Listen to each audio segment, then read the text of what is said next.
Chapter 10. The next morning, Bill arose at 7 as he did before time traveling.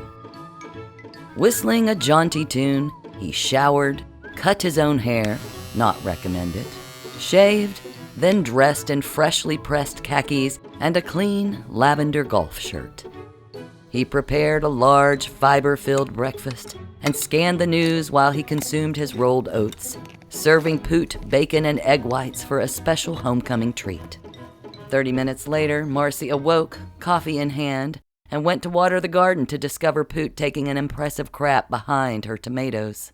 Snout up, eyes turned to the sun, a slightly porcine smile on her furry face. Bill was beside Poot, defecating atop what appeared to be a homemade stool.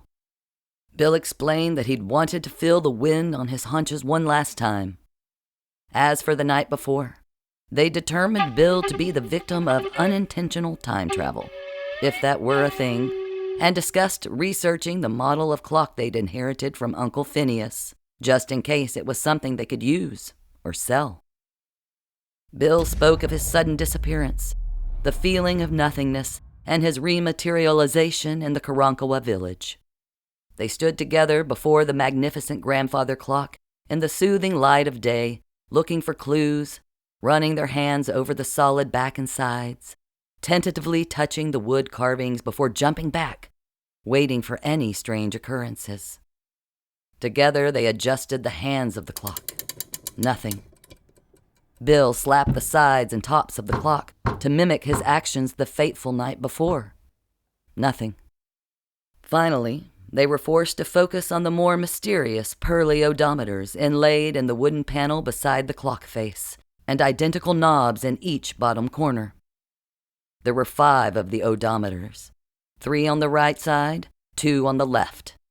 They were steampunk-style adjustable controls, containing a row of 6 numbers 1 to 9, which could be twisted about for incalculable combinations. The knobs, the kind you'd find on a standard egg timer. Circling the right knob were symbols of full moons, half moons, quarter moons, and other fractional moons. Inset buttons of varying radius circled the triangular knob in the opposing corner.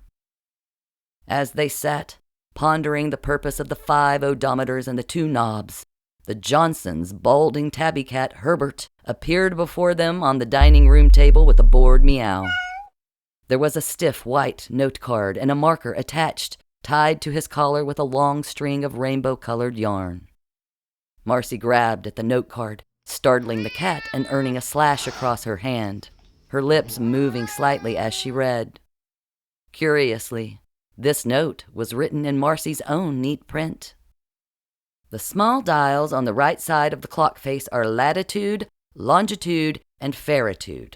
Check here to confirm you understand, Marci read aloud before hastily grabbing the marker and checking the box thoughtfully drawn to the right of confirm.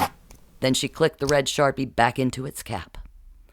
Herbert hissed, disappearing only to materialize 40 seconds later with a new note card tied to his collar reading, "The knob in the bottom left corner is a timer. Confirm."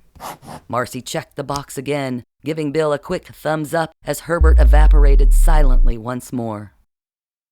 It occurred to them then that they must have figured something out with the clock in the future, because there was Herbert, and there he went. "Well," Marci shrugged when the cat failed to return a 3rd time. "I guess that's all we needed. Where do we go first?"